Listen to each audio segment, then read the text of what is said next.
It's not personal, it's emotional. This is really important. When we're sort of engaging girls, it's never, never, never personal towards us, their reaction. Never. They go by their emotions. They've evolved to go by what they feel.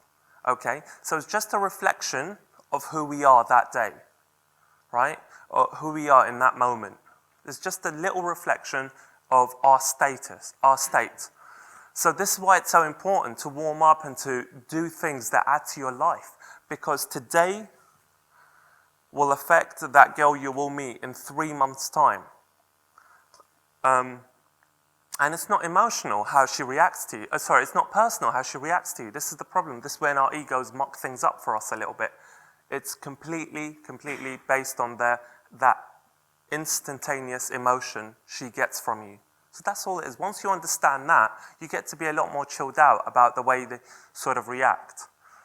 And you don't become as reactive. So that's really, and not being reactive is the ultimate, Zen being. So, all right, so, okay. Now, I collaborate with Daygame.com a lot. Who's heard of that company? Very cool. The place to go to for Daygame queries. So this is my mate Andy Osho. I kind of started off Daygame.com with in London. We kind of came up with this. He's an amazing designer. We both came up with this really cool diagram. If you keep this in your head, this'll sort of just like give you a real grounding and basis in terms of how to operate during Daygame.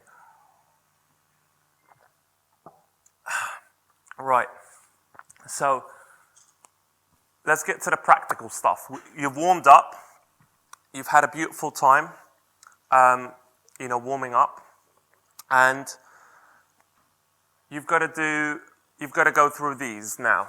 This is when, like I said, you've got to have a results-based analysis to the fun.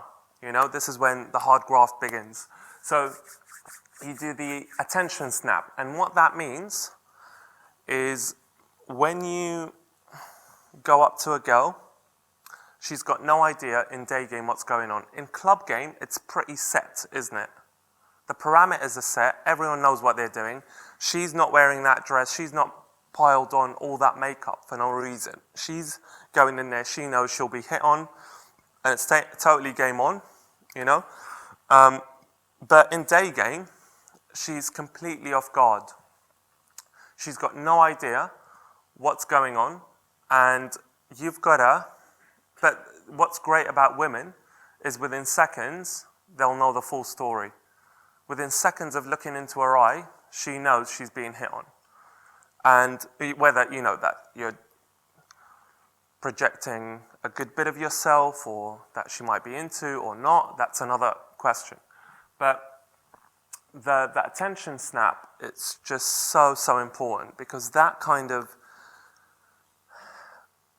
once her attention is on you, and it's not thinking about, I've got to go to work, I've got to do this, I've got to do that.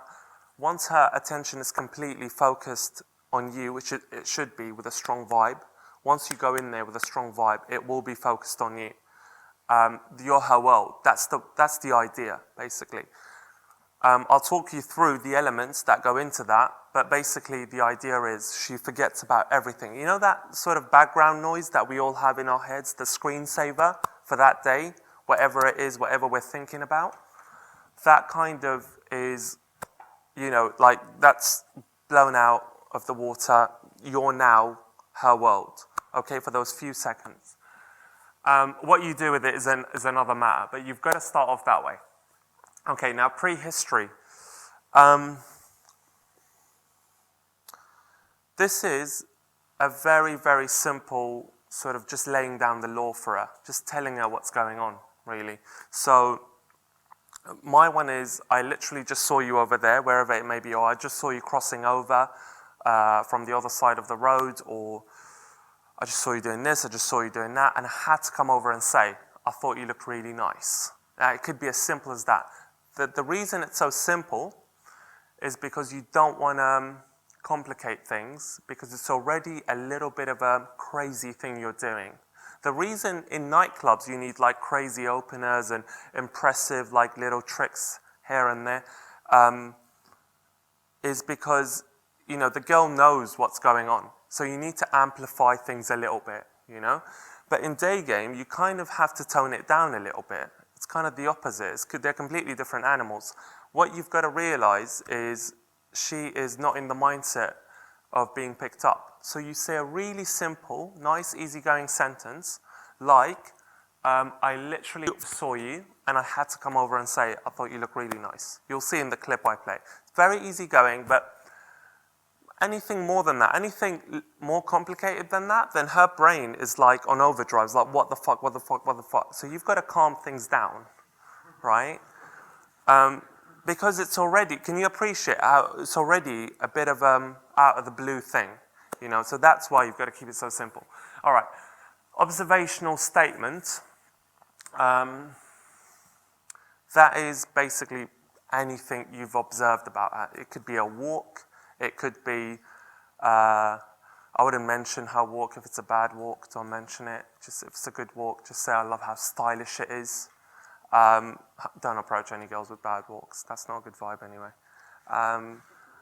But yeah, so like it could be a floral dress she's wearing. So you go over to her and you just say, I love how, you know, summery you look, especially in Australia now. Girl, I think, no, I don't, it's another, but the girls are just like loving their dresses and stuff, and it's just about, you know, just mentioning something as simple as that. Nothing complicated. This is the thing. The more complicated it is, the weirder it is. Do you see what I mean?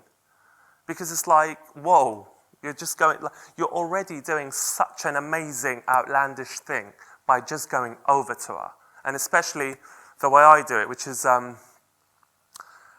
know, going straight in front of her, not messing around. I can demonstrate this actually. Anyone up for being in this bit of footage? Yeah? All right, very eager. Hello? All right, so basically, it's as I said, it's about snapping her out of her, you know, day-to-day mundane run-of-the-mill thinking. So and I always approach from the back to the front.